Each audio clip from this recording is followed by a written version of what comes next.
విద్యుత్ స్మార్ట్ మీటర్లను వ్యతిరేకిస్తూ విశాఖలోని సిఐటియు ఆధ్వర్యంలో నిరసన కార్యక్రమం నిర్వహించారు.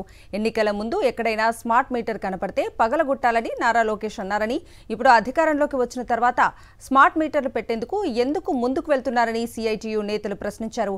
విద్యుత్ ఛార్జీల భారాన్ని ప్రజలపై మోపటాన్ని తీవ్రంగా వ్యతిరేకిస్తున్నామన్నారు. ప్రభుత్వం ఇదే విధంగా వ్యవహరిస్తే భవిష్యత్తులో ఉద్యమాన్ని తీవ్రతరం చేస్తామని హెచ్చరించారు. సిఐటియు కార్మికుల ఆందోళనకు సంబంధించిన మరింత సమాచారం విశాఖ నుంచి మా ప్రతినిధి అనిల్ అందిస్తారు. రాష్ట్రంలో విద్యుత్ స్మార్ట్ మీటర్లు అమర్చేందుకు ప్రభుత్వం సిద్ధమైంది. దీన్ని సిఐటియు తీవ్రంగా వ్యతిరేకిస్తోంది. వర్షాన్ని సైతం లెక్క చేయకుండా సిఐటియు కార్యకర్తలంతా విశాఖలోని ఈపీడీసీఎల్ కార్యాలయం వద్ద నిరసనకు దిగారు. ప్రస్తుతం మనం విజువల్స్లో చూడొచ్చు. మాట్లాడదాం సార్, ఏ విధంగా చూడాలి? స్మార్ట్ మీటర్లు పెట్టేందుకు ప్రభుత్వం సిద్ధమవుతోంది. గతంలో ఎన్నికలకు ముందు ఒక మాట మాట్లాడారు, ఇప్పుడు చూస్తే ప్రభుత్వం ఆదేశంగానే వెళ్తున్నటువంటి పరిస్థితి. ఎలా చూడాలి? ఈ స్మార్ట్ మీటర్లను తక్షణమే రద్దు చేయాలని చెప్పి ప్రజా సంఘాలు, ప్రజలు, కార్మికులు పెద్ద ఎత్తున పోరాడుతున్నారు.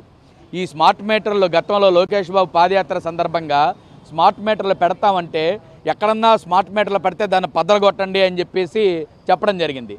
కానీ కూటమి ప్రభుత్వం అధికారంలోకి వచ్చిన తర్వాత గృహ అవసరాలకి, అలాగే కమర్షియల్ కాంప్లెక్స్లకి, ప్రభుత్వ సంస్థలకి అన్నింటికీ కూడా స్మార్ట్ మీటర్లు బిగిస్తున్నారు. ఇప్పుడు స్మార్ట్ మీటర్లతో పాటు అదనంగా విద్యుత్ ఛార్జీలు విపరీతంగా మోపుతూ ఉన్నారు.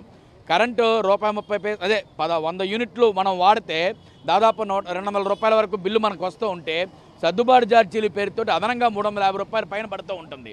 వెరసి 18,000 కోట్ల రూపాయలు ఏడాది కాలంలో విద్యుత్ సర్దుబాటు ఛార్జీల పేరుతోటి ప్రజల నుంచి వసూలు చేయాలని చెప్పి చంద్రబాబు నాయుడు ప్రభుత్వం కుట్ర పన్నుతోంది. ఇది పచ్చి దుర్మార్గం. విద్యుత్తుని కార్పొరేట్ కంపెనీలకి అప్పచెప్పడం తప్ప మరొకటి కాదు. మేము కరెంటు ఛార్జీలు పెంచాం, ప్రజల మీద భారాలు వేయం అని చెప్పేసి ప్రభుత్వం చెప్పింది. చెప్పి 7 నెలలు అయితే కరెంటు ఛార్జీలు విపరీతంగా పెంచింది. స్మార్ట్ మీటర్లు పెట్టారు. ప్రజలకు వాగ్దానం చేసి మాయ మాటలు చెప్పి ఈరోజు అధికారం గెలిచిన తర్వాత కానీ ప్రజల మీద దాడులు జరుగుతున్నాయి. అసలు ఈ కూటమి ప్రభుత్వం ప్రజల తరపున ఉందా, అదానీ తరపున ఉందా? అదానీ గూడిగం చేస్తుంది ఈ ప్రభుత్వం అనేసి హెచ్చరిక చేయదలుచుకున్నాం. 5 నెలల్లో ఏ ప్రభుత్వమైనా 18,000 కోట్ల రూపాయల భారం వేస్తుందా? తెలుగుదేశం వాళ్ళు జీర్ణించుకోలేకపోతున్నారు. మేము వీధులు వెళ్ళి ప్రచారం చేస్తూ ఉంటే ఇంత భారం వేస్తోంది ఈ ప్రభుత్వ నిర్ణయం వెనక్కి తీసుకోవాలి, ప్రజలకు మేలు చేయాలి, ఇది ప్రజలకి హాని చేసేదని మేము ప్రచారం చేస్తుంటే తెలుగుదేశం నాయకులు మా మీద దాడి చేస్తున్నారు. లేదు, మీరు చెప్తుంది అబద్ధం అని చెప్తున్నారు. ఇప్పుడు నేను ఛాలెంజ్ చేస్తున్నాను, మీరు ట్రూ అప్ ఛార్జీలు 18,000 కోట్ల రూపాయలు ప్రజల మీద భారం వేశారా లేదా?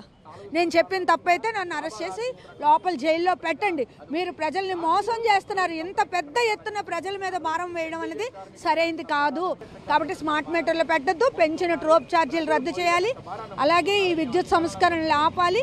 పోరాడుతున్న చండీగఢ్ విద్యుత్ కార్మికులకి సిఐటియు సంపూర్ణ సంఘీభావం తెలియజేస్తోంది. మొత్తం మీద ఎన్నికలకు ముందు నారా లోకేష్ ఎక్కడైనా స్మార్ట్ మీటర్లు కనపడితే వాటిని పగలగొట్టండి అని చెప్పారు. ఇప్పుడు ఏ విధంగా అధికారంలోకి వచ్చిన తర్వాత స్మార్ట్ మీటర్లు బిగిస్తారని చెప్పి సిఐటియు కార్మిక వర్గాలంతా కూడా ప్రశ్నిస్తున్నటువంటి పరిస్థితి స్పష్టంగా కనిపిస్తుంది. ఓవరాల్గా చూస్తే కనుక విద్యుత్ సంస్కరణలను వెంటనే ఆపాలి, ట్రూ అప్ ఛార్జీలను రద్దు చేయడంతో పాటు స్మార్ట్ మీటర్లు బిగించేటువంటి ప్రక్రియను వెంటనే నిషేధించాలని చెప్పి వీరు కోరుతున్నారు. వీడియో జర్నలిస్ట్ రమేష్ రెడ్డితో కలిసి అనిల్, సాక్షి టీవీ, విశాఖ నుంచి.